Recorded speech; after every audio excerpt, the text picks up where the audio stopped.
Well, hello there, Space Monkeys. Welcome to Political Fight Club. I'm Robert Durden. This episode, we're going to be doing our book club, Blackshirts and Reds by Michael Parenti, Chapter 6, The Free Market Paradise Goes East. This is the second part of that chapter, and the next one is called The Free Market Paradise Goes East Part 2. So between these two chapters, we're going to do 4 episodes. This is page 97, Must We Adore Vaclav Havel? Now, Vaclav Havel, if you don't know who he is, he's dead now. He used to be the president of Czechoslovakia, communist Czechoslovakia, and after the fall of Czechoslovakia, he was the head of the Czech Republic. He was a playwright who was kind of an absurdist who made fun of communism in a lot of ways, and therefore was kind of adored by a lot of people in the West. So we're going to be reading a critique of him, starting on page 97. No figure among the capitalist restorationists in the East has won more adulation from U.S. officials, media pundits, and academics than Vaclav Havel, a playwright who became the first president of post-communist Czechoslovakia and later president of the Czech Republic. Many left-leaning people who also admire Havel seem to have overlooked some things about him: his reactionary religious obscurantism, his undemocratic suppression of leftist opponents, and his profound dedication to economic inequality and unrestrained free market capitalism. Raised by governesses and chauffeurs in a wealthy and fervently anti-communist family, Havel denounced democracy's, quote, cult of objectivity and statistical average, and the idea that rational collective social efforts should be applied to solving an environmental crisis. He called for a new breed of political leader who would rely less on, quote, rational and cognitive thinking, show humility in the face of the mysterious order of being, and, quote, trust in his own subjectivity as his principal link with the subjectivity of the world. Apparently, this new breed of leader would be a superior elitist cogitator, not unlike Plato's philosopher king, endowed with a, quote, sense of transcendental responsibility and archetypal wisdom. Havel never explained how this transcendent archetypal wisdom would translate into actual policy decisions and for whose benefit, at whose expense.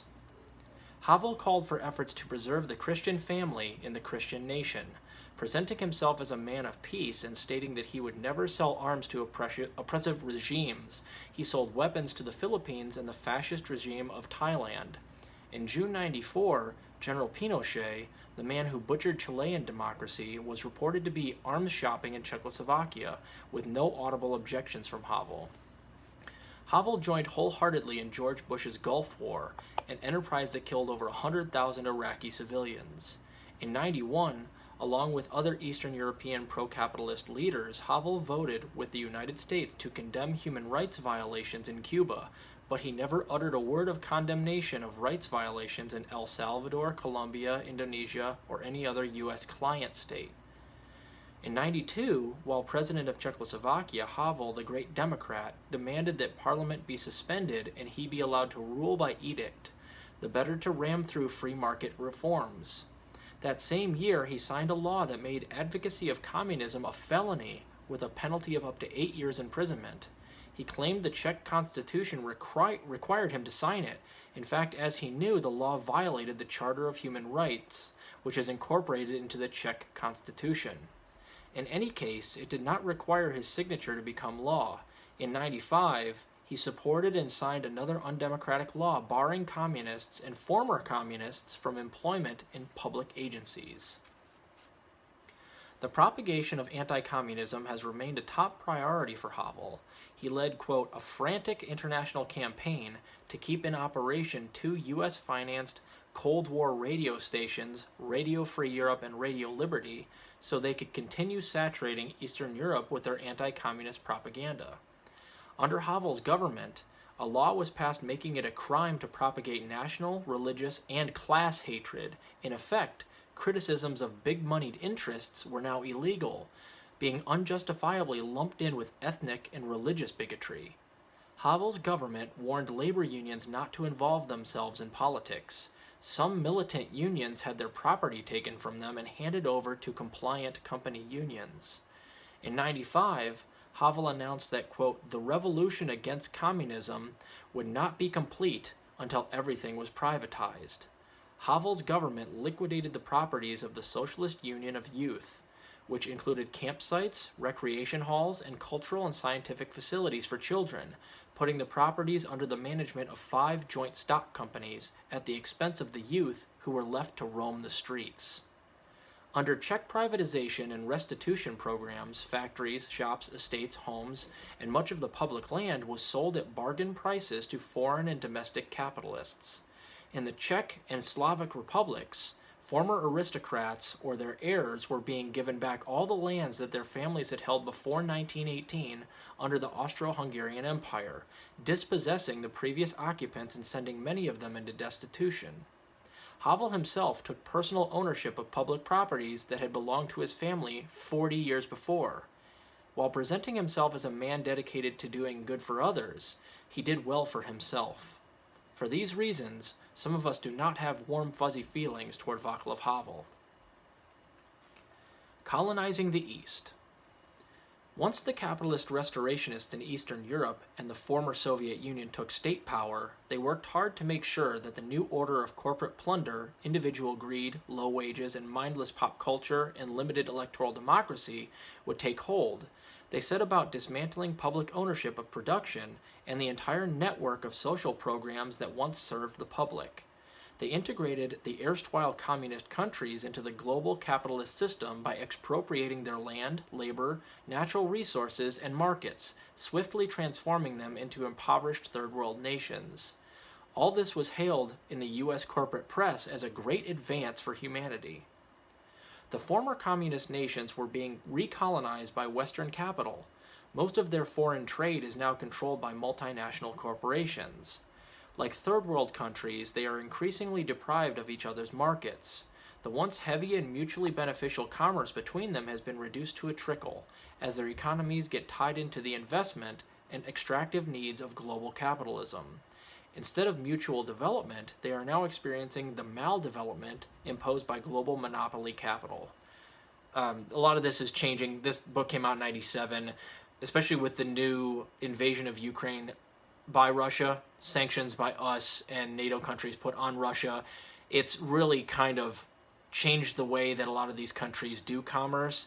And in fact, like oil and natural gas are now being more traded with Russia since the invasion of Ukraine began. So a lot of this has changed a little bit here, so keep that in mind.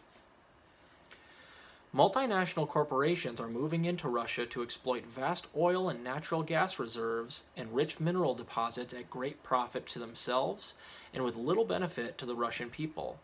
Over the protests of U.S. and Russian environmentalists, U.S. timber interests, with financial support from a venture fund sponsored by the Pentagon, are preparing to clear-cut the Siberian wilderness, a region that holds 1/5 of the planet's forests and is the habitat of many rare species. That's according to the New York Times in 1996. All aid to the former communist countries is funneled into the private sector. As noted in The Guardian in 1994, quote, "The hundreds of millions of dollars spawned by Western aid programs have mainly benefited the Western companies which headed east to board the aid gravy train." When Romania inaugurated an over-the-counter market for trading privatization shares, the $20 million in quote-unquote startup costs were largely covered by the U.S. Agency for International Development. That was according to the Wall Street Journal in 1996. In 1996, the IMF fund, or the IMF, International Monetary Fund, extended $10.2 billion in a loan to Russia, with terms calling for the privatization of agriculture and other state-owned assets, and the elimination of human service and fuel subsidies. U.S. aid is used to help private investors buy public properties and extract publicly owned raw materials from Eastern European countries under the most favorable investment conditions. With the advent of private investment in the East, production did not grow as promised, but dropped drastically. This is an interesting paragraph right here. Pay close attention. Hundreds of the more attractive and solvent state enterprises have been privatized, often given away at token prices to foreign investors, while other state firms are decapitalized or driven into bankruptcy. Between 1989 and 1995, in what is now the Czech Republic, nearly 80% of all enterprises were privatized, and industrial production shrank by 2/3. Privatization in Poland caused production to shrink 1/3 between 89 and 92. Vast electronic and high-tech complexes in East Germany, employing tens of thousands of workers, have been taken over by giant West German firms and then closed down. Under privatization, much of the former Soviet Union's scientific and technological infrastructure is disintegrating, along with its physical plants. Since going private, ZIL, the huge Moscow plant, saw its production of trucks slump from 150,000 to 13,000 a year, with almost 40% of the workforce laid off. In April '96, the remaining workers petitioned the Russian government to take back control of ZIL. In the past, ZIL workers and their relatives, quote, had unshakably safe jobs at the factory. They lived in apartments and attended schools provided by ZIL. As babies, they spent their days at the ZIL daycare center, and when ill, they were attended to by ZIL doctors. Quote, I was raised in a country that cared about its workers, said one machinist, who was now sorry he had opposed that system. In Macedonia, one of the breakaway republics of Yugoslavia, a labor representative noted, quote, privatization seems to mean the destruction of our companies. Macedonians seemed more troubled by free market economic hardships than by the much publicized ethnic rivalries. They complained about how work has taken over their lives. Quote, one has no time to care about others. There's no time even for oneself, only time for making money. Sound like America nowadays? Agricultural output of grain, corn, livestock, and other products plummeted in the former communist countries as thousands of cooperative farms were forcibly broken up. The new private farmers have small plots, often cannot get loans, seeds, fertilizer, or machinery, and are rapidly losing their holdings or reverting to subsistence farming. Hungary's agricultural cooperatives had been one sector of the socialist economy that performed well, but with privatization, farm output tumbled 40% in 1993. A drastic deterioration in agricultural production occurred in Bulgaria, once considered the breadbasket of Eastern Europe, causing severe bread shortages. By 1996, Bulgaria was also suffering from a 20% monthly inflation and was sinking into that familiar cycle of foreign debt, cutting back on services to qualify for IMF loans, borrowing to pay off past borrowing. Quote, the Bulgarian government must impose more free market austerity measures to get vital international loans to repay portions of the $9.4 billion foreign debt. In '92, the Lithuanian government decreed that former owners and their descendants could reclaim property confiscated during the socialist era. As a result, tens of thousands of farming families, about 70% of the rural population, were evicted from land they had worked for over a half century, destroying the country's agricultural base in the process. Much production in East Germany was dismantled to prevent competition with West German firms. This was especially evident when collective agriculture was broken up to protect the heavily subsidized and less productive private farms in West Germany. Without making compensation, West German capitalists grabbed almost all the socialized property in the GDR, including factories, mills, farms, apartments, and other real estate, and the medical care system, assets worth about $2 trillion, in what has amounted to the largest expropriation of public wealth by private capital in European history. The end result of all of this free market privatization in East Germany is that rents, once 5% of one's income, have climbed to as much as 2/3. Likewise, the costs of transportation, childcare, healthcare, and higher education have soared beyond the reach of many. East Germans of various political stripes have a number of complaints. A, the net money flow has been east to west, in what amounts to a colonization of the East. B, the free market is a myth. The West German economy is heavily subsidized and fully regulated, but against the interests of the East. C, West German police are much more brutal than were East German police. And D, if West Germany had denazified anywhere near as thoroughly as it forced the East to desocialize, it would have been a totally different country.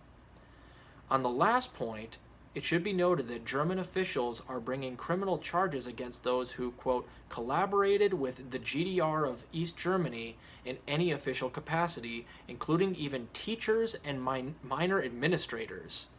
Emigres from communist states were astonished by the amount of bureaucracy they find in the West. 2 Soviet immigrants to Canada complained, independently of each other, that, quote, bureaucracy here was even worse than at home. East Germans living in the West were staggered by the flood of complicated forms they had to fill out for taxes, health insurance, life insurance, unemployment compensation, job retraining, rent subsidies, and bank accounts. Ringing any bells for people living in the United States right now? Furthermore, quote, because of the kind of personal information they had to give, they felt more observed and spied on than they were by the Stasi, the GDR security police. Soviet Jews who emigrated to Israel during the Cold War era experienced a similar disillusionment with the difficulties of life and lack of idealism. The discouraging letters they sent home were considered an important factor in the drop in immigration from the USSR to Israel. With the capitalist restoration in full swing, the peoples of the former communist nations had ample opportunity to learn what life was like in the free market paradise. Their experiences are detailed in the next chapter. So we'll continue on page 105 after this. Hope you enjoyed that, guys. The next chapter is chapter 7, The Free Market Paradise Goes East, Part 2. Talk to you guys later.